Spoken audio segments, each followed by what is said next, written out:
Hello, good morning. So welcome back. So sa video ito, nandito naman tayo sa Puerto ng Garrucha, Spain. Galing tayo sa Tarragona, Spain. So dito maglululoading man tayo ng parang mga gravel, parang mga bato-batong maliliit. So dadalhin natin ito sa UK.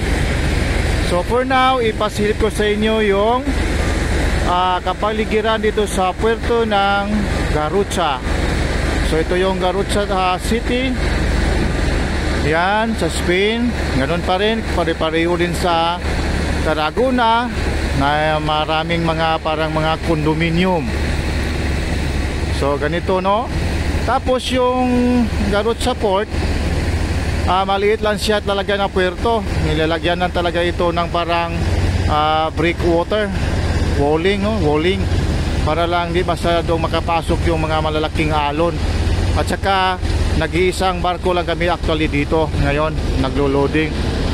So malamang mga ano lang dito, makaset dito magka along side, dalawang barko lang. So ganyan, no? So dito sa harap namin o katabi namin, yan, may mga building na agad. So galagala naman tayo dito. So ganun pa rin yung estilo dito sa Garrucha, kasi Spain ito. Saturday, Sunday wala talagang pasok, walang trabaho, walang tao. So nung lumabas kami kahapon Sunday, yun, wala talagang bukas dito ng mga mall, walang bukas na mga mga tindahan.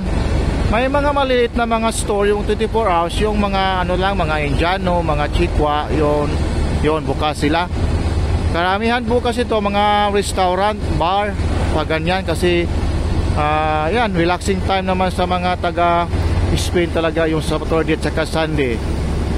So yan, so hindi maganda dito magkalagala during Saturday, Sundays, kasi wala talaga, walang bukas na mga mall. So ganyan siya, no? Okay, pasilip ko doon sa unahan. So actually yung mga Spanish, mahilig sila ng mga parang mga yate, mga speedboat. So katulad sa Tarragona, marami mga yate doon po, mga bibigati doon, mga rich people talaga yung Tarragona. Dito may mga maliliit lang na mga speedboat at saka maliliit na mga yate. So yan, so sila yung mostly marami dito, mga maliliit na speedboat at saka maliliit na mga yate. So ganyan siya. Pero pag balikan natin yung Tarragona, malaking mga yate talaga doon. Talagang pang mga billionaire na talaga yon. So sa isang video ko doon, mayroon akong simple video doon, lalo na sa Facebook ko, mayroon doon Tarragona. Yun, mga yate talaga yan. So ipasilip ko dito sa inyo mamaya-maya yung paano kami maglo-loading dito, at saka yung itsura ng breakwater namin dito, okay, sa Garrucha Port. Okay, so ganyan, no? So actually yan ang parang breakwater, parang wall. So ginawa yan para lang makagawa sila ng puerto dito. So ganyan siya. So nilagyan lang ng wall kasi diyan yun na, malawak na karagatan. So ganyan siya ka simple. So ginawan siya ng walling para gawin puerto, at saka dito sa gilid ng mga wall nandiyan na yung tinatawag nating mga products sila, mga bato-bato, mga buhangin. So ganyan. Okay. So yan. So ngayon busy talaga. Bilis-bilis talaga dito maglo-loading. Okay? So bilis-bilis nila mag-loading. So kung tingnan mo diyan sa baba, yan. So busy talaga yung mga payloader. Ang dami nila, di ba? So ilang mga payloader ito? So 4, 5, 6, 7. So hanggang doon, 7 mga payloaders talaga. At saka iba ang estilo din nila dito pag loading ng mga gravel, yung mga bato-bato. Ginagamitan ng conveyor.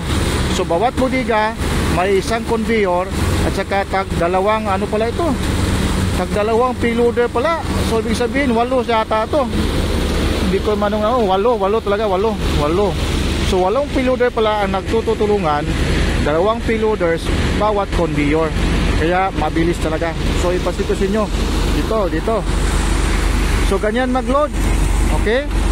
Galing sa conveyor, idadaan diyan, tapos yun na. So para na siyang bulhot, no? So parang nakabulhot, saka yan. So malapit na, oh.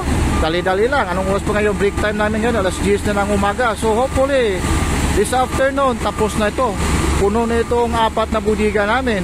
So yun pala sabi nila, maximum of 8 hours lang ang pag-cargo operation sa pagkarga. Then sail out na kami, biyahe na kami papunta ng UK. Okay? So ganyan ang estilo din dito. So yun nga sabi ko dati sa mga videos ko, iba't ibang puerto, iba't ibang estilo pag-loading at saka pag-unloading o diskarga. Okay, so dito nakikita ko mga produkto nito, yon, ito mga bato-bato. But sabi ng mga kasamahan ko dito, parang hindi talaga galing dito yung mga bato-batong ito eh. Sa iba ding bansa, sa iba ding lugar, naka-embark lang ito galing sa ibang bansa at saka i-deliver naman sa ibang bansa. So parang ganyan, naging stock dito, business yan. Of course, business talaga. So ganyan naman talaga yung business. Okay? So ganyan. So ganito lang tayo, hanggang dito lang siguro tayo. At of course, kung di pa silip doon, so relax muna mga alagang crane natin. At saka hopefully tuloy-tuloy lang ang operation. At saka makasail out na tayo mamayang gabi. And I think that's all for this short video. This is Licky Arcel from Garrucha, Spain. Baboom! Mwah, mwah, mwah.